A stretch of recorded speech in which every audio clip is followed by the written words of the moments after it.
The Israeli military has rescued 4 Israeli hostages alive from Gaza.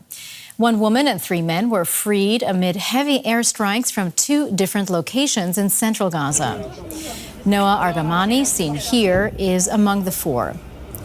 She and the others are said to be in stable condition. They've all been taken to hospitals in Israel for further medical examinations. Hamas kidnapped all of them from the Nova Music Festival during its terror attack on October 7th. A short time ago, an Israeli army spokesman had this to say about the rescue operation. This morning at 11 a.m., Israeli Special Forces conducted a complex hostage rescue mission and successfully rescued 4 of our hostages from Hamas captivity in Gaza. Noah Argamani, Almog Meir Jan, Shlomi Ziv, and Andrei Kozlov. They are back home in Israel. They are alive. They are well. They will undergo medical examination and will soon be reunited with their families in the hospital. We're joined now by our correspondent in Jerusalem, Tania Krämer. Tania, good to see you. I imagine it's an incredibly emotional day for Israelis and especially for the families of the rescued hostages. How is this news being received within the country? Well, I think you're right. I mean, this is an incredible, emotional day. There's a lot of joy. And also, you know, you have to understand Israel has been in agony over the hostages that are remaining in Gaza. And of course, this rescue operation carried out in broad daylight in al-Nuseirat, that is in central Gaza.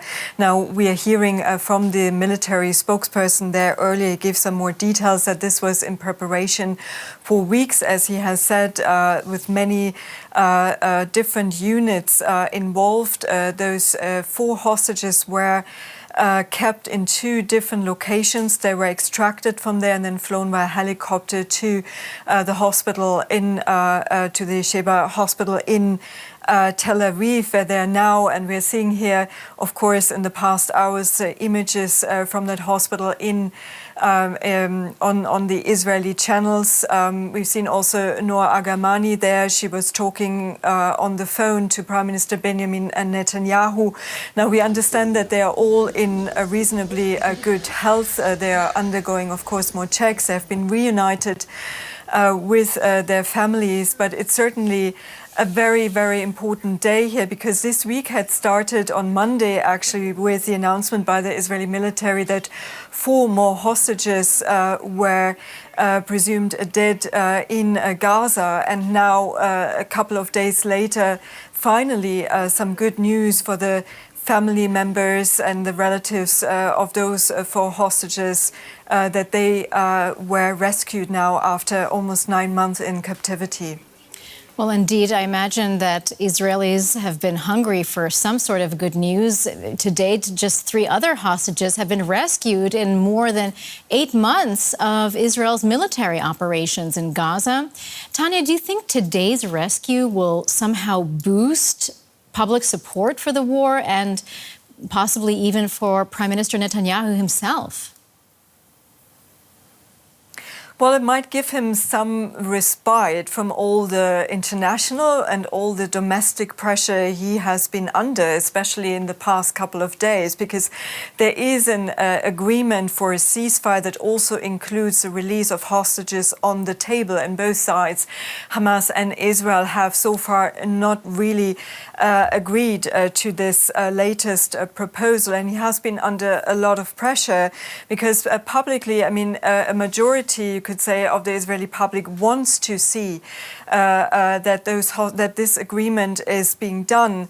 But Prime Minister Benjamin Netanyahu is also under pressure from his own cabinet, and he himself has kept on saying that only maximum pressure will bring the results. So this is kind of, supporting him in his military strategy to say there will be no end to this war. But we also have heard from from Benny Gantz, a former defense minister who's a member of the war cabinet. He was actually supposedly giving a press conference tonight, and was expected that he might actually quit the war cabinet. That press conference has now been postponed. So you could say maybe this pressure will, at least for the time being, be a bit less. But still, there are 120 hostages still being held in Gaza, and these rescue missions have been very rare. So I think, the reading here in Israel is at least that there needs to be some kind of agreement to bring all these hostages back home.